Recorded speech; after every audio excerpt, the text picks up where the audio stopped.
starting. Just give me the thumbs up.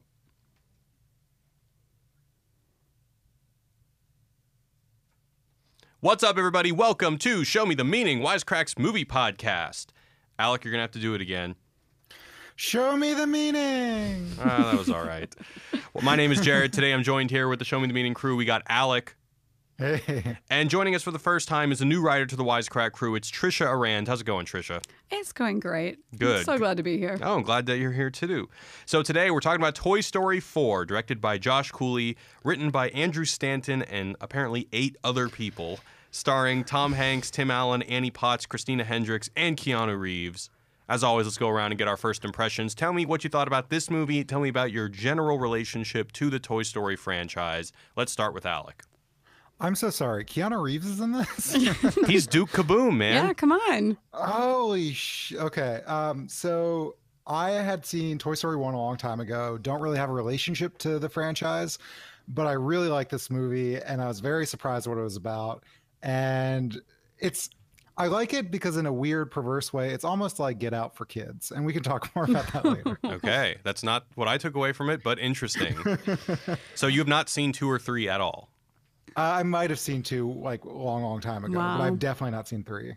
All right. Well, at least you've seen 1, because if you hadn't seen 1, I was about to question if you actually had a childhood. I mean, seriously. All right, Tricia, what'd you think? Wow. I really, really respect this movie. I think it's really well executed, just at really high level. I mean, obviously it's Pixar, so we're not expecting anything else. Yeah. They're, not going to mess around. They waited 9 years since the last movie to make this one. It's been in development, I think, for like 4 or 5 years. So it's great for what it is, which I'm not sure is a Toy Story movie in some ways. But it's really entertaining and really funny. Yeah. So I'm not generally give it thumbs up for sure. But it's fascinating as an entry in like a franchise that's already really well established, and of course is a hugely influential franchise as well. For sure. I thought, it was great. I mean, Pixar, none of these movies are anything less than perfect on some level. Yeah. But I don't know if it was good enough to justify its existence for me, simply because I thought after Toy Story 3, they really had the perfect trilogy. Right. Toy Story 3 is one of the best movies I've ever seen. Yeah. And I've only seen it twice, and because the first time I saw it, I was like, okay, you almost want to check yourself. Like, that was one of the best movies I've ever seen. That can't be right. All right, I'll watch it again. And then I felt that way again the second time, and then I was like, all right, I'm closing the books on this one because I want to like maintain that feeling that I have toward the movie. So Toy Story 3 for me is just freaking amazing. This movie was good, not good enough to where I felt like it should exist. But go ahead. I've been noticing. So there's a lot of movies I'll watch often, with Wisecrack in mind that I like that people who are really into the franchise don't. And I think maybe it's that I don't watch a ton of movies or don't have like an extreme relationship or love for these. So that like when I watch it, a good example is the latest Star Wars movie. I really don't care about Star Wars. So when I saw it, I was like, oh, this is good. And everyone else is like, how dare you?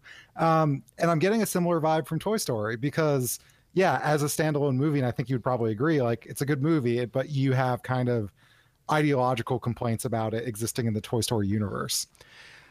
Yeah, I don't think that for me, it's not, there's sort of an ideological complaint. For me, it's just the fact that that there is a Toy Story 4, that it's no longer a trilogy that comes to a definitive end, that now it's just now there are installments is what it feels like.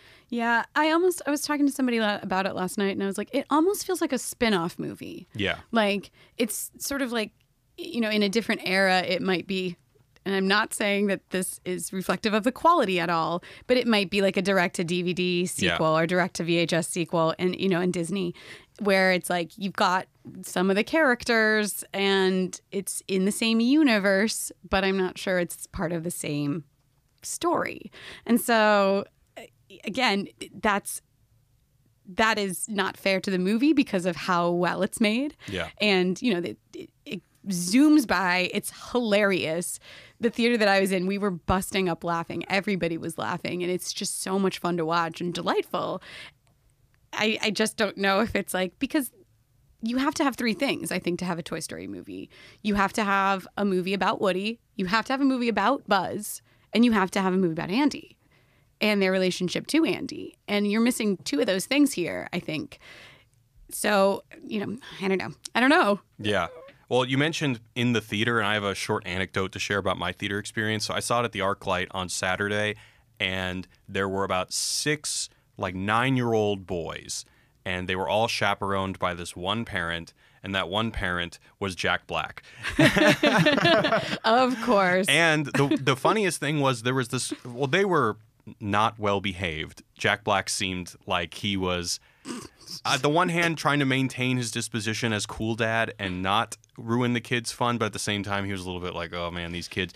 But the funny thing is, one of the kids kept messing with one of the other kids, just constantly pointing him to him and saying, Christopher Nolan is his dad. And I just love the image of Jack Black rolling up in a minivan to Christopher Nolan's house, and Christopher Nolan waving as his kid gets into the minivan and is like, bring him back safe, Jack Black. And Jack Black just gives him the thumbs up. And I'm pretty sure that's what I witnessed. They were really obnoxious during the movie, but hey, those are our future bosses. So what am I going to do? It's the most LA thing ever. But that's like where you said we're at ArcLight Hollywood. Yeah. Yeah, exactly. That happens. I generally don't care about celebrity run-ins, but this is a great celebrity run-in story. Yeah. The whole idea of Jack Black and Chris Nolan's kid being friends at 9 years old is just kind of funny to me. I don't know why. But on the other hand, it's like, of course they are. Of course they are. Of course they go to the same school. Of course they do. All right, guys, let's go into a recap. So, back in the Andy days, Woody attempts to save his girlfriend, Bo Peep, from being donated to another owner. Bo Peep denies his offer to be saved and asks if he wants to go with her and be together. But Woody stays, citing his duty as a toy to be there for Andy. Fast forward to the present, where Woody and the gang's new kid, Bonnie, is nervous about her first day in kindergarten.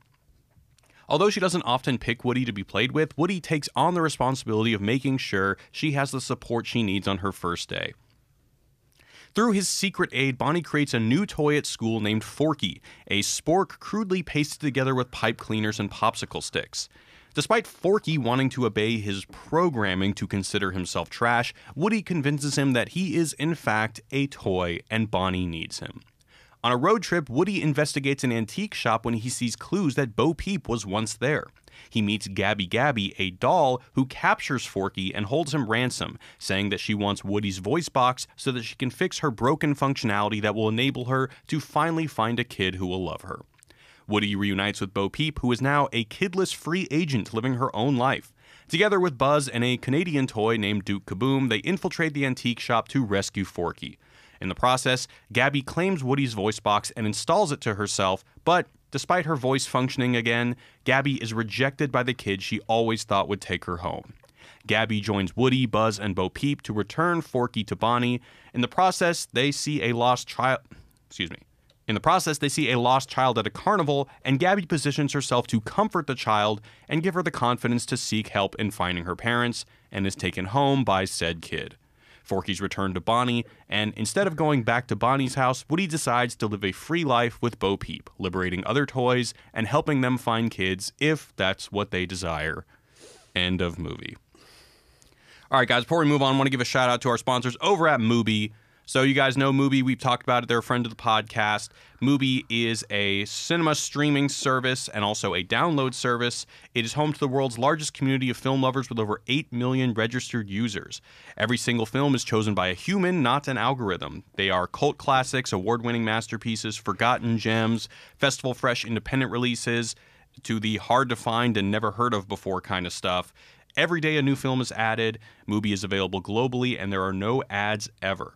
So today I want to talk about, I'm sure Alec hasn't, but Tricia, have you ever seen the Steven Soderbergh Che Guevara films? Ooh, you know what? I'm going to go with I don't think so. Yeah. I've only seen Che the Argentine. It's good. They had to cut it into 2 movies because it's a pretty long thing. Mm-hmm. It's widely known as the films that broke Steven Soderbergh because apparently the production was a headache. But I have been meaning to check out Che Gorilla, which is the second one, and they're definitely worth checking out. So go to Mubi.com/Wisecrack for 30 days free. That's Mubi.com/Wisecrack for a 30-day extended free trial. And now, back to the show.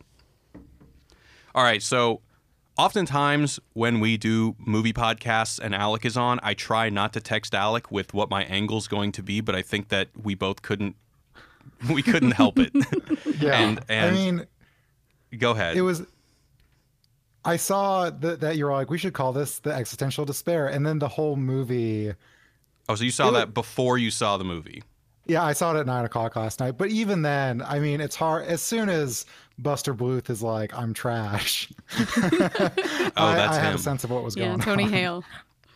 Yeah, so this is essentially Existence Precedes Essence, the movie. So for a little bit of a philosophy 101 refresher, Jean-Paul Sartre, essential existentialist philosopher, suggests that one first exists and then one creates oneself through the choices that they make. So that's what it means by existence. You first exist and then you create your essence, or rather that there is no predetermined essence. You are radically free. You radically choose. And I think that with the inner voice that they're always talking about, this is essentially what we're meant to equate with their essence. So Buzz listens to his all the characters are kind of rebuking a kind of essentialism and have to assert their individuality over their programming, their essential characteristics, or as they put it, their inner voice. So we see this with Buzz. He's always pressing his buttons so that he can listen to his voice box lines when he's trying to figure out what to do. There's Woody, who also listens to his inner voice. And he also has this inner voice telling him what his purpose is as a toy. There's Gabby, which believes that by fixing her voice box, she will fulfill her essential functionality as a toy that should be loved as a kid. There's Duke Kaboom, who's a scarred soul because he disappointed a kid for not being able to live up to his essential features as promised by the TV ads. And then there's Forky, who sees himself as essentially trash. That's what his inner voice or programming tells him, but then Woody eventually convinces him that he's a toy. Alec, is this what you were essentially communicating to me in your text late at night that said Toy Story 4, holy Jean-Paul Sartre? Yeah, so I mean, more specifically, you're totally right about everything, but I was thinking about one of the things. So Sartre talks about how in life we often live by kind of scripts. He means that kind of loosely, but he gives the example of, say, a waiter. You're doing your waiter, you're nice to people, you say you're very polite, and it's not necessarily who you are, and it's not your kind of authentic self, right? And I think the best, and so for him, the hardest thing to do is to break sort of the script of your life and live freely, to sort of experience radical freedom. One of the best ways I've heard this described was, God, I don't remember where I heard it, but radical freedom, or essentially the terror of radical freedom, is being in Baskin Robbins, and there's like 16 flavors, and you're just kind of like paralyzed by the fear of making a decision. But radical freedom is the courage to finally pick one. I think you could apply that to a lot of ice cream places. But talking about how we sort of lived in this scripted life, I think there's no better example of that than Buzz Lightyear's inner monologue, which is literally his pre-programmed thing. Like, that is what he thinks sort of freedom is, because he heard Woody talking about his conscious. But even we might say that Buzz Lightyear is kind of like this fake freedom because he's going off of this randomly generated voice box. But Woody's is kind of like a script given to him by, it's not necessarily said who, but like it's this traditional morality that he serves the child. And the movie arc is kind of him learning to break free from that, right? To truly experience freedom, to say that he doesn't have to be with his kid, that he can live freely on his own. Yeah, so interestingly, to add on to that, so Buzz is constantly trying to use his voice box to figure out what he should do. But there's that part where he keeps on pressing his own button, and then the kid, Bonnie's mom, is about to pick him up to turn him off. But he's trying to communicate to her that they need to go back to the shop because that's where Forky is, and I guess that's where Woody is. Just where Woody is, not where Forky is. And it's only when he decides that no, none of these things are going to work, and he just ends up saying, "You left your backpack at the antique shop." Yeah, is where he actually starts putting stock in his freedom rather than his programming. Yeah, and I thought another great sort of, I mean, so the other sort of existence precedes essence, right? So you could think about like a hammer. There is the essence, this kind of like weird metaphorical concept of a hammer, that hammers are for hammering things, and then there's the physical construction of a hammer, and that's kind of like the what philosophers are arguing about, and also how it deals with people. But this is seen literally with Forky, who, you know, he thinks that his essence is essentially his existence, that he is trash, so therefore Right. belongs in the trash where it's warm. And I thought that was just like another really great thing. And I don't want to derail this whole Sartre thing, but I also think there's something weirdly Freudian about it. All right, well, let's stick with Sartre for a while because I'm Okay, sure. I'm not done with this. But Tricia, did you want to jump in? You know, I think all of that is really interesting. I don't know how much it means to dissect the movie through that lens if you then aren't also sort of like trying to get at it thematically, which, you know, I feel like I talk on literally every podcast that I'm on about like theme in literature and film and everything like that. But I'm not sure that laying this on it philosophically, while I think it's fascinating, does a lot to like illuminate its sort of thematic, what I think are thematic issues. Because I think that what you're talking about with Woody wanting, you know, at the end of the movie, he decides that he doesn't actually need to be played with by one kid. He can sort of live on his own. And that's kind of what Bo Peep is doing the entire movie. But I don't think there is like enough underpinning his decision thematically to really explain it. And so, because He explained his choice to stay with Bo Peep. right, and therefore to sort of like really get into the import of this movie. So, you know, I'm not trying to derail the conversation. You guys have like a ton of philosophical stuff that is clearly like embedded in here, and I think it'd be hard to deny that the filmmakers were on some degree, like to some level, aware of like what they were grappling with philosophically. But I'm not sure that the purpose of nerding out about it is one thing, but I'm not sure the purpose of that, or like the philosophy, provides enough sort of substance to really read the movie in a way that I don't know. I kind of came away with it like, okay, so I'm not sure what this movie is saying. I'm not sure what it's meditating on exactly. But yeah, maybe it is this. I don't know. Well, let's make our case, because I argue that the philosophy, although I'm not saying they necessarily had a copy of Existentialism as a Humanism next to them, but I definitely think that we'll just make a case, and then if you think that we're stretching, then you can say so. But so, or at least that like you can project this as like kind of transparency over the film. Sure. You know, Yeah. We're very death of the author here. That's insane, but all right. All right, let's do it. So Woody, I already mentioned, he's always listening to his inner voice saying that his purpose as a toy is to be there for his kid, even if the kid doesn't want him. It's only when he faces the reality that Bonnie doesn't need him and listens to his personal feelings that he decides to live as a free agent with Bo Peep. I mean, would you agree with that? Yes. Although the thing is, like, again, I know you're death of the author, but the stated thing that they wanted to make was a rom-com. And so really what they sort of have to do is like bulk up the romance between Bo Peep and Woody in order to really justify Woody's decision to leave his family at the end, which I think is just like, I don't know if they did enough work for me to feel okay about that. But I don't think there's anything contradicting that. I mean, it has nothing to do with the fact that he does or does not love her. Bonnie or Bo Peep? No, I'm talking Bo Peep. Oh, okay. But Bo Peep, I don't feel like her philosophy, but maybe you can tell me that, explain it more to me. I don't know that her philosophy is outlined clear, like all that clearly. And so his choice to stay with her, I'm not sure then like equates to some kind of like character moment in a deeply satisfying way. There's an interesting visual thing going on where when he goes to the antique shop, he sees the pedestal that was once part of Bo Peep. Bo Peep, her essential function was that she was supposed to keep kids from being scared of the dark because she was a lamp. And then by divorcing herself from that pedestal, she does kind of decide, no, I choose who I am rather than the programmer who made me or whatever. So I would argue that it does fit.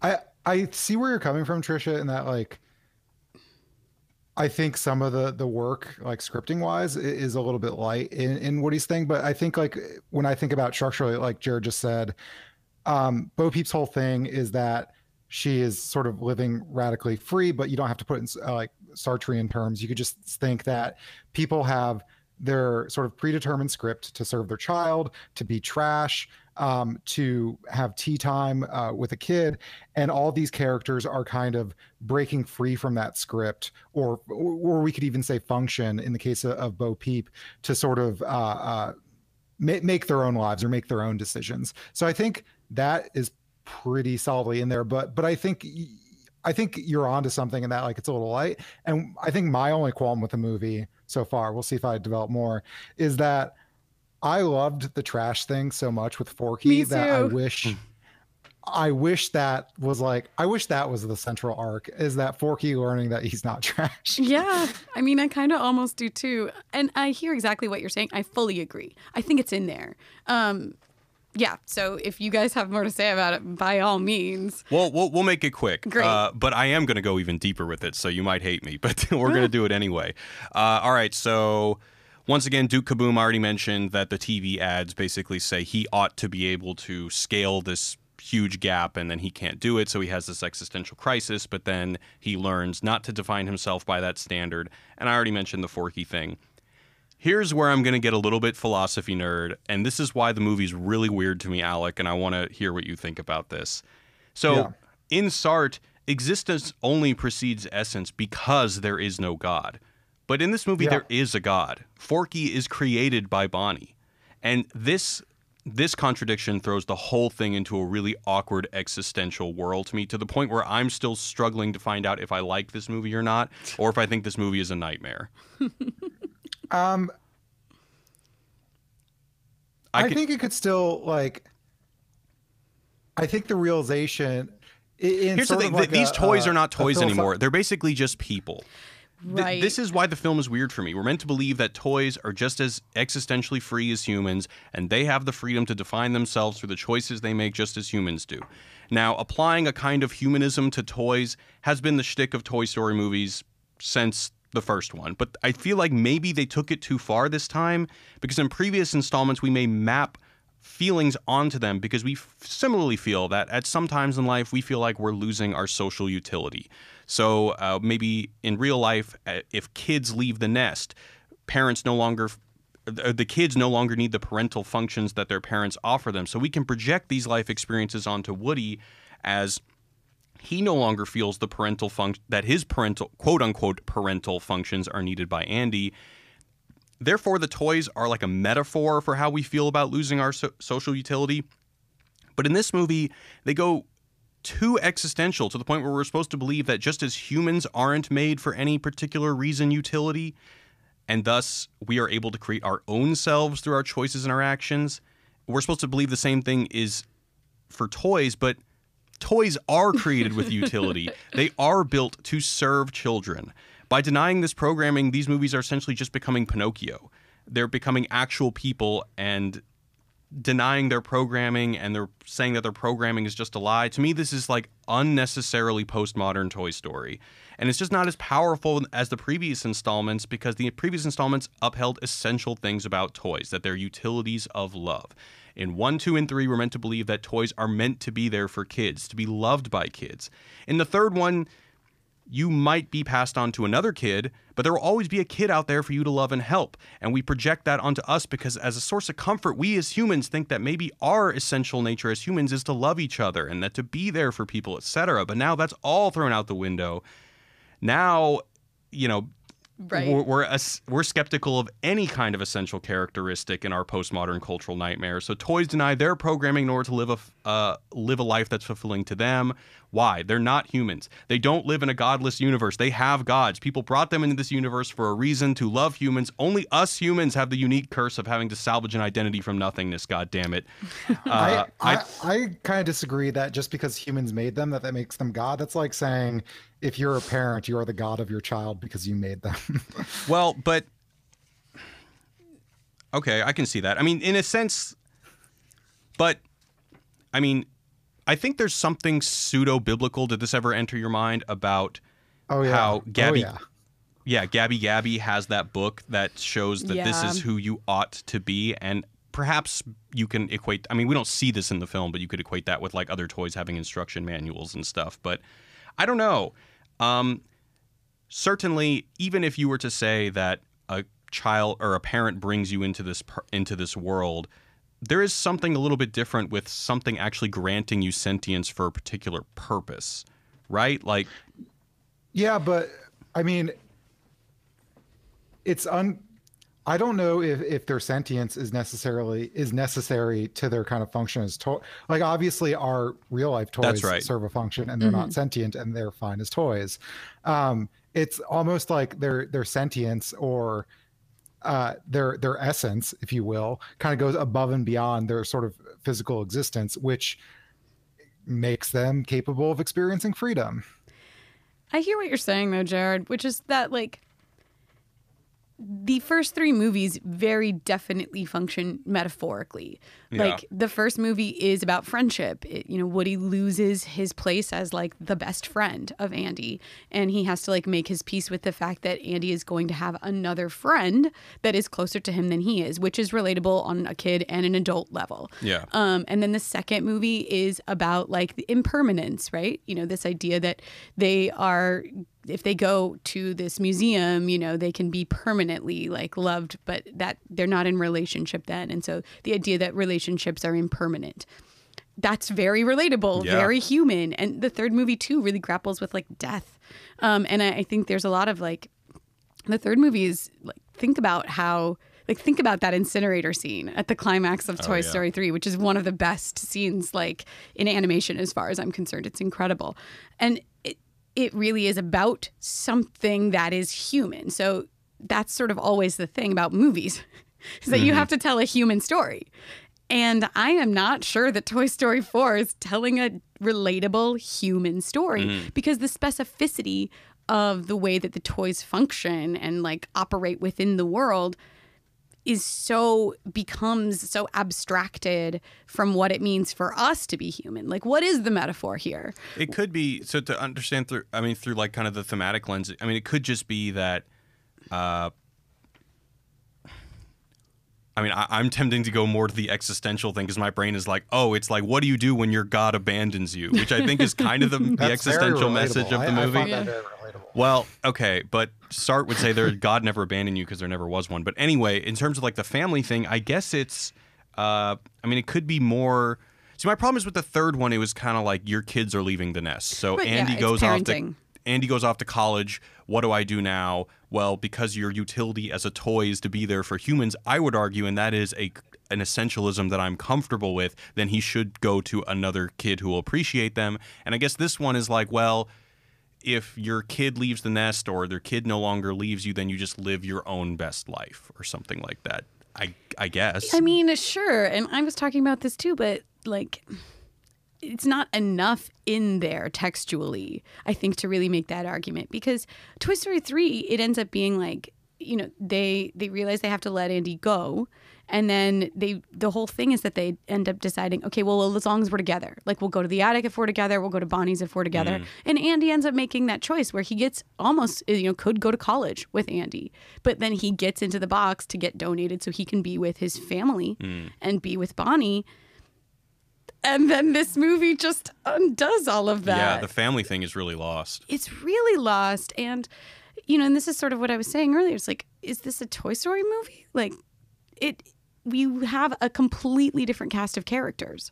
And so, and you really are not, Woody's sort of arc through the first three movies is completed. And so they're trying to like give him this other arc.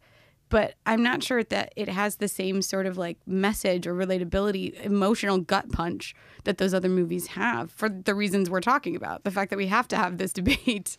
Yeah, it sounds like it's asking the same question as Toy Story 3 in that, what do you do when you lose your utility, or what do you do when you lose your sense of identity, whether it's Andy doesn't need you or Bonnie doesn't need you? And it's just a new answer, one that I find less emotionally appealing. I agree. Exactly. So, yeah, if you're going to ask some of the same questions thematically and then answer them in a different way, it feels wrong. Like, Woody has always sort of been in the wrong. And that's kind of all of the Toy Story franchise is like Woody thinks one thing, he discovers he's wrong, usually because Buzz sort of accidentally teaches it to him. And this movie he is wrong in a sense, but then like wrong because he wants to be there for Bonnie when she doesn't need him. Is it? Right, I guess so, but he doesn't really come to a place where like he does end up finding meaning beyond that. At least not texturally enough as far as I'm concerned. I think it could have been really sharpened and cleaned up. Well, what about Ducky and Bunny? Do those not provide any textual justification for the fact that some toys need aid in finding what they want, whether it is a kid or it is a life of freedom or something? I mean, sure. So there's that scene at the beginning where Woody helps Bonnie make Forky, essentially. So he's been, put in the closet. She doesn't need him. He takes it upon himself to like go with her to kindergarten. And then that beautiful scene where he gives her all these crafts and helps her create a toy that is going to become, like important to her, comforting her, is going to be close to her.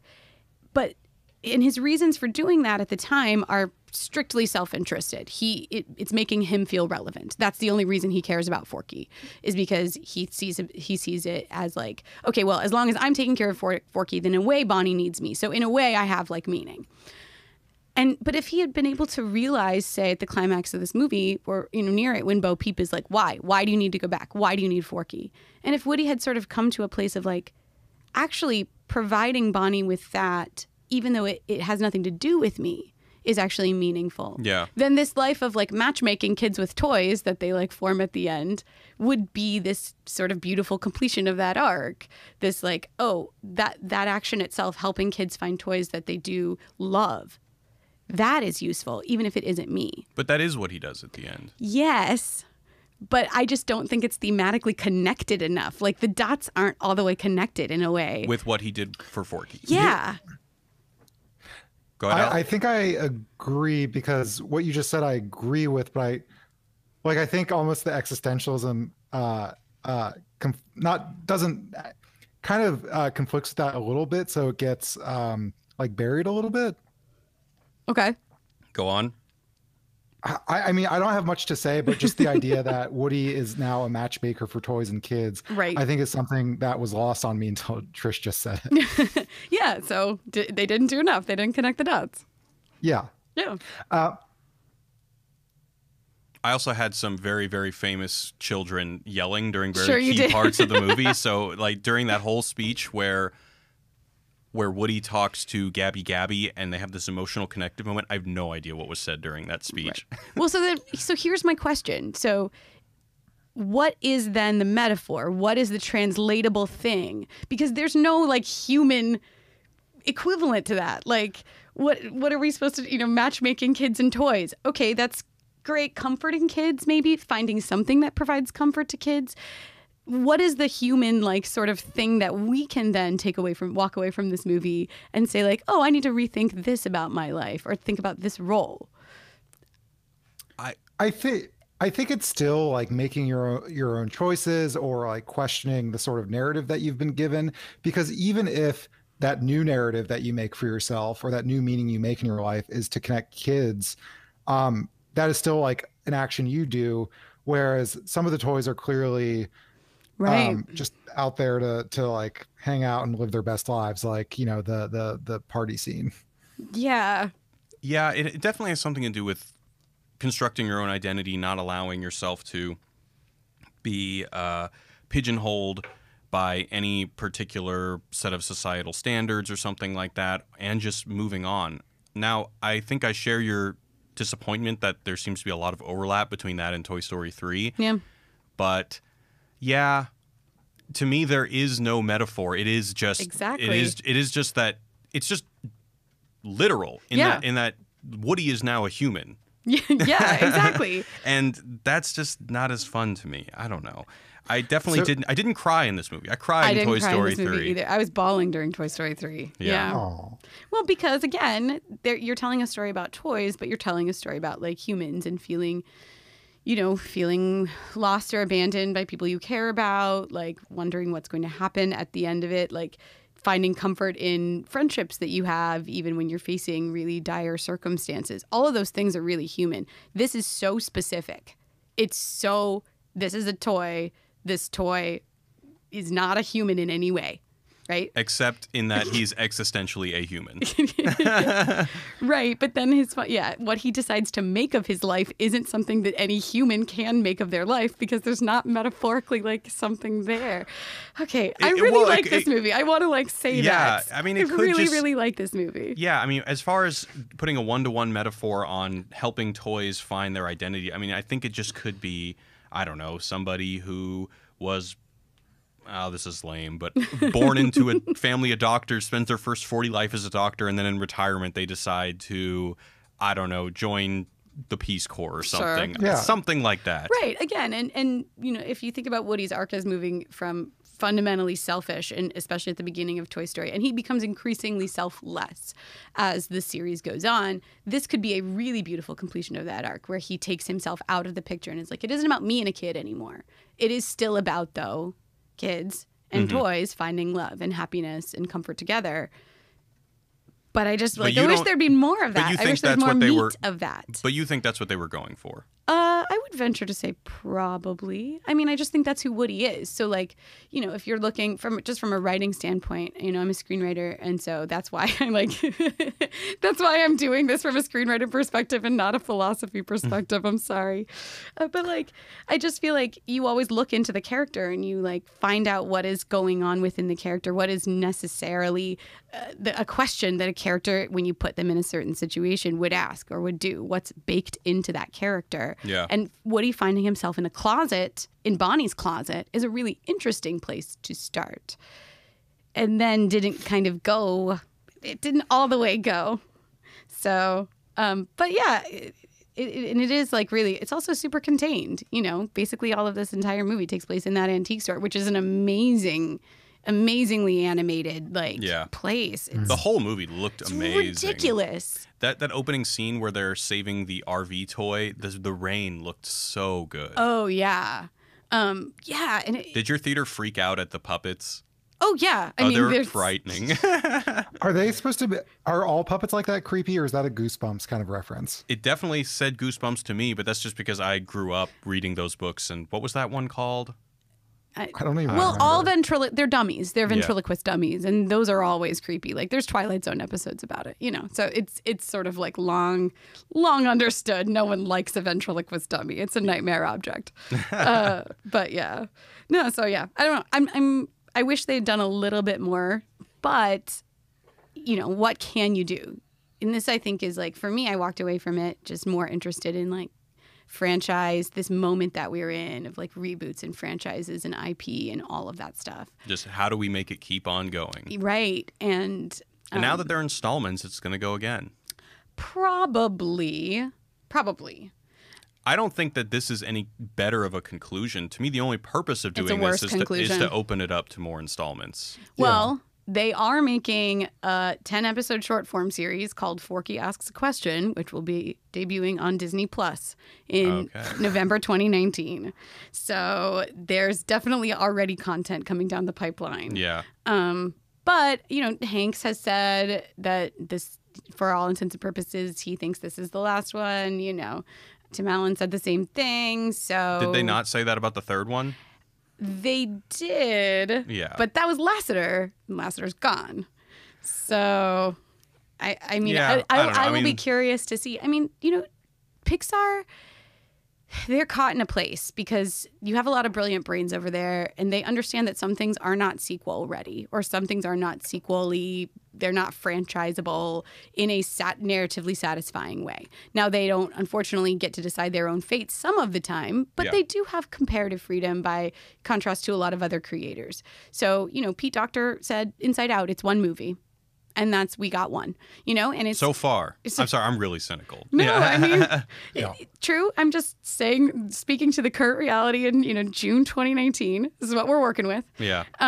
So we'll just have to see, maybe we will get more. And I think Toy Story is likelier for that than some of their other things. But I don't know. I just Someone told me, hold on, is this true that they're creating a Toy Story world in either Disney World, Disneyland, one of the Disneys, and somebody told me it's like, oh, well, they just had to make sure that younger kids, like Christopher Nolan's son, are keen on Toy Story so that they'll go to the parks. I mean, they're not beyond making a decision like that. Oh, definitely not. No, I wouldn't say so. I think this particular movie came out of a desire to, from Pixar creators to tell a story, and they said so explicitly, in the same universe. Mm-hmm. There's a quote from John Lasseter which said, Toy Story 3 ended Woody and Buzz's story with Andy so perfectly that for a long time we never talked about doing another one. And then when they had this idea for the new one, they got really excited about it and they threw it into development. But they said, again, we wanted to make a romantic comedy. We wanted to make something that was in the same universe. Not necessarily. You would agree that if they tried to make a romantic comedy, they failed. Right? Oh, of course they did. Because the interaction between him and Bo Peep is minimal. That's the other thing, and that's kind of what I was trying to hint at earlier. Which is why death of the author is a justifiable position. So we can get into that later. No, but it's like Woody and Bo Peep don't have anything real to connect over. So the romantic plotline doesn't really work. Mm-hmm. Because other than the fact that they were ostensibly together during the first two movies, Bo Peep has never had very much to do, which I've always thought is a shame because these movies are so male heavy and Annie Potts is amazing. And like, I always wanted and then when Jessie came along, I was like, oh, well, we have Jessie now at least. And then they got rid of Bo Peep immediately and gave us Barbie. Mm-hmm. Okay. Anyway, but so I love Bo Peep and I love the idea of making her a character, but she and Woody don't have a ton of like substantial reasons to connect with each other. Yeah. They kind of like skipped ahead to like, oh, they're just in love. They're just in love. Don't worry about it. They're in love. And they didn't have to explain to us why. And I don't know. So yeah, romantic comedy? I don't think so. Fun action movie? Sure. Yeah. Yeah, for sure. Very fun and very clever. All right, Alec, you were going to bring in some Freud. What's the Freud dude got to say? Well, I'll do Freud very briefly, but I have another lens to read this movie. The quick thing I'll say about Freud is that Freud thought that there was like a death instinct or a death drive that competed with our desire for like life and creation. And the best way that I've ever understood this is like the sort of desire for non-existence because it's safe, warm, and cozy, exactly how Forky describes the trash. So it's kind of like the desire to return back to like our state before being born, like in our mother's womb. Anyway, my real other reading, and I want to know what you guys think of this, is that, so I think you picked up on some of the kind of biblical stuff.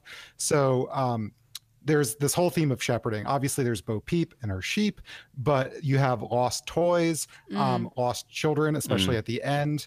And then like Woody in the beginning saves a distressed member, the RC car of his flock. So he's almost like, tending to his herd. However, I think this is my hot take for the day, is that you could possibly read Bo Peep as Satan. And I mean that like in a Church of Satan cool way and not like a moral panic way. Okay, go on. Yeah. So essentially you have the good shepherd, which is like Jesus, God, whatever, maybe possibly Woody. But then you have Satan, who's constantly tempting people from the flock away from God, which is what Bo Peep is doing, right? You have Bonnie as God, the child, or at least their sort of divine purpose to care for these kids. And Bo Peep and her crowd are trying to pull people away from that to live freely, right? So it's just the idea of like Satan as like the rebel and also like the tempter. Now, also biblically speaking, like the tempter often gets equated with, for instance, like women, like Eve tempting Adam and all that stuff. You don't say. Sorry? I said, you don't say. Yeah. So rather than living for God or Bonnie or their kid or whatever, the toys are living for their own pleasure and serving no master. And there's lots of examples of this. So toys are essentially like promiscuous. Like there's that scene where the soldier toys are talking about all the different kids they're going to play with. So instead of being in sort of the godly, almost like monogamous relationship to your child, they are fooling around, so to speak. Then we have the club scene with Duke Kaboom. So there's like a lot of hedonism, which is what the Church of Satan is all about. Then you have toys like Ducky and Bunny are waiting for salvation, but it's never going to come. They're going to stay there for the rest of their life. So you have this sort of like anti-shepherd of Bo Peep and now Woody, who are freeing people from the lie of religion. Also very important is that Gabby is initially seen as evil because she wants to usurp her God-given place in the world. And by no fault of her own, she has a defective voice box and wants to take away the voice box of someone who was given, from God or destined, which is Woody. But by the end, Woody renounces his old worldview and gives it to her, which is kind of like oftentimes when it comes to usurping nature or going outside of your place in the world, it is considered, against the will of God. And that is essentially like what's happening here. Wait, but why does Gabby want to usurp her God-given place? What do you mean by that? Well, because she was born with like a defective voice box, right? Oh, was she born? Are you sure she was born? Yeah, she says that. Oh, she was defective right out of the box. Oh, gotcha. Yeah. Okay, I missed that. She wasn't broken. So a lot of times in classic theology, you get this thing that if something's wrong with you, like God made you that way and you should appreciate it rather than trying to usurp God's will. So I thought that was also interesting. Okay, yeah, I forgot that. I did not catch that detail. Interesting. I mean, look, you equated it to Satanism. I just, in the Church of Satan kind of way, I equated it to kind of a more postmodern condition. Either way, the movie is definitely trying to subvert any huge overarching systems of meaning, or at least trying to draw skepticism on those, which I just think isn't necessary for a story about toys and love. No, I couldn't agree more. And going back to what you were saying, Alec, I'm not sure that works if the ending is Woody and then because truly Woody and Bo are not freeing toys in the same way. They're not like creating some kind of merry band of outlaw toys that's just like roaming about. They are uniting toys with children. They are helping toys find that monogamous relationship with children. That's like sort of how they end up how they end the story, which is not at all like philosophically sort of what you're talking about. And goes back to being about like, we construct meaning and we construct our identity through our relationships with people, which others, other humans and things like that, which I think is what the first 3 movies in the franchise are about, and so like this idea again of Woody being embedded in the family and like we do that together. We're a family, like we stay together. That idea has always sort of like undergirded Woody's philosophy. I mean, contrast, I was looking this up last night, like for just a fun exercise, take a look at the Toy Story 3 poster. It's got like a huge number 3 in the middle of it, and then packed all the way out to the corners are all of the characters. Every toy from Andy's room, all of the new additions to the cast. Like you can see everybody's face. They're all kind of just smiling around this, like the big number 3. And then take a look at the Toy Story 4 poster. And it's Woody standing there. You have Bo Peep, who is essentially a new character. Like, we recognize her. Again, they gave her so little to do in the previous movies that she might as well be a new character. And honestly, just because of how far animation has come, she's unrecognizable, other than beyond like the amazing voice acting there by Annie Potts. But so you have Bo Peep, and then you have Buzz Lightyear sort of standing the third behind the 2 of them, and then only the new characters from this movie. Mm-hmm. No Rex, no Ham, no Potato Heads, no Jessie, no Bullseye.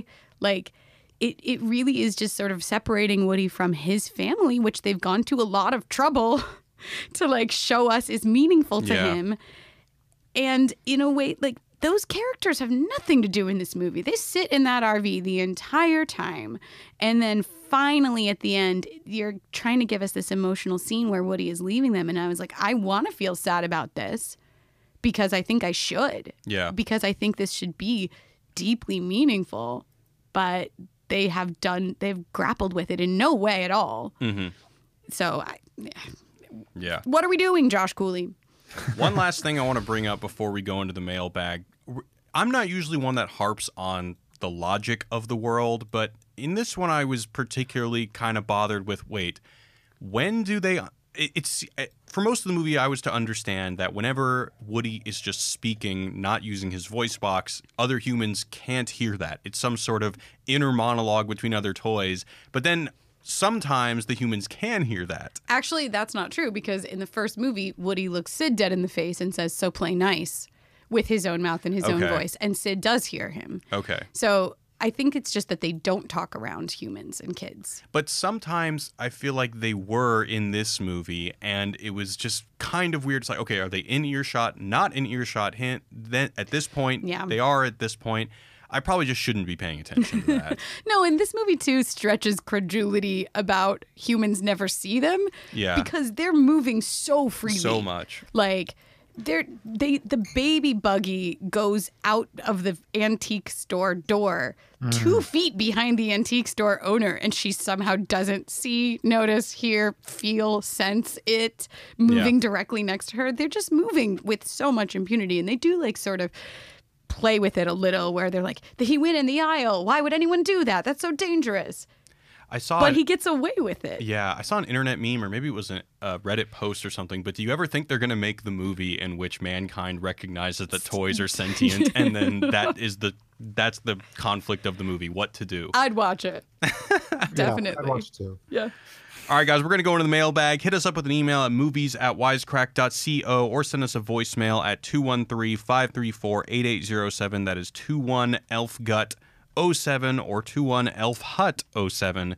We got a voicemail from Anonymous about John Wick 3. Hey, what up, Wisecrack? Just a huge fan of the pod, by the way. It's called John Wick 3. Thought it was a great discussion, but one thing I thought was pretty interesting, I went and saw this movie actually with my girlfriend who used to be a ballerina, and enjoyed the movie as much as I suppose any girlfriends in the audience could, but thought that it was almost in a matter-of-fact way pointed out that the scene in which the ballerina is falling down and coming back up repeatedly during the scene when John Wick enters and talks to Angelica Houston is the portion of Swan Lake in which the dying swan is doomed to dancing until the character dies, and then is reborn and forced to dance again until it dies, which she thought was like common knowledge, and I didn't realize this at all, and thought that this would be something the Wisecrack people would totally love. Obviously, thematically links up with John's situation, sort of being intermittently pulled in and out of the assassin world at the end of Swan Lake, and as the main characters in Swan Lake end up killing themselves in order to deprive the sort of arch villain of any sort of power, which definitely links up with the Bowery King and John sort of going to war with the High Table. Anyway, I thought it would be cool. Keep up the good work, and look forward to listening to new episodes. Thank you, Anonymous. Yeah, I like that a lot, especially when you consider the last act of John Wick 3, as I mentioned in the last podcast, is about him not wanting to spend the last days of his life, or the last years of his life, excuse me, in different cultures, and I was not caught up on the meaning of white in Japan. That makes it even more interesting, because when I see her in the movie through an American lens, she looks like an angel decked out in all white, but it might have been some foreshadowing of doom in Japan, so that's pretty awesome. If you ever decide you have the stomach for horror movies, I can't recommend Audition enough. Duly noted. Okay. All right, we got another one about John Wick 3 from Baba Booey, which I'm assuming is not the Baba Booey from Howard Stern. Says, well, hey, if it is, then I'd be very surprised. Hey guys, been listening for a while now and just saw John Wick 3 and listened to the Wisecrack episode about it. I noticed you guys compare the brutality of John Wick to that of Buster Keaton and Jackie Chan. Do you think there's some kind of point to be made about true comedy getting more and more violent over the years? Chaplin and Keaton getting slapped around, Jackie Chan beating up and maybe killing a few guys, then John Wick killing a whole room. Just food for thought. Also, a quick movie recommendation. Look Who's Back is a 2015 film about Hitler coming back to modern-day Germany and everyone thinking he's an actor. It has some great Borat/Bruno-style satirical racism, revealing real racism stuff, but also gets really meta about how it's based on a book and has something really intelligent to say in the end. But it's on Netflix, and I haven't checked it out, but I'm sure it's on Amazon, too. Have either of you seen that movie? I've never even heard of it. I have heard of it. I have not seen it. I haven't seen it either. Yeah. I haven't seen it. As far as comedy getting more violent, I mean, I think if you draw the line between, Keaton to Jackie Chan to John Wick, but in general, I think John Wick is just, there's not a lot of that kind of action comedy happening at all. So it's hard for me to say that there's been a real general trend towards that, because anytime you get that kind of non-CGI action comedy, you're just lucky you get it at all. But yeah, I'm hard-pressed to think of other examples that could build that conclusion that slapstick comedy is getting more violent. I mean, mean, there's definitely a moment of action comedies in the 90s and stuff like that, like Shane Black and Lethal Weapon, and like you could argue the Die Hard very easily. The Die Hard is a comedy and stuff. Some of those movies. Yeah, but the comedy isn't physical comedy as much with Jackie Chan. Right. Yeah. I mean, I have not seen John Wick 3. I'm really excited to see it. I don't know if I would classify the first two as comedies, other than there's something kind of delightful about just seeing Keanu Reeves kick so much ass in such in just such an unbelievable way, an excessive way. So I wouldn't say they're comedies. I think there are comedic elements to them. Yeah. But the third one really goes balls to the wall with some of the action is a little bit more it's something that you want to see in a crowded theater because people are constantly wincing and laughing at the same time because they just can't believe just the sheer brutality and the sheer disposability of people's lives. Well, what about something like Deadpool then? Like, Deadpool is horrifyingly violent, but at the same time really funny. And a lot of it is the physical comedy because, of course, he can't, die and everything like that. Yeah, but, I mean, that is also very baked into plot, whereas with Jackie Chan, all of the not all of it, but a lot of the comedy was in the fact that he's having a guy hold his knife while punching two other guys, then taking the knife from him and then killing him with it. Right. So that's the kind of physical comedy that John Wick deals with that you don't see a lot these days. Yeah. But also because it just requires giant stunt teams, which of course don't really, which is just tough to compile these days. Anyway, we're going to go and wrap it up for today. So send us a voicemail at 213-534-8807 or emails at movies@wisecrack.co. Once again, that's .co, not .com. I want to thank my guests, Tricia and Alec, for joining me. Thanks a lot, guys. Thank you. Thank you. All right, and we'll see you next week. Until then, peace.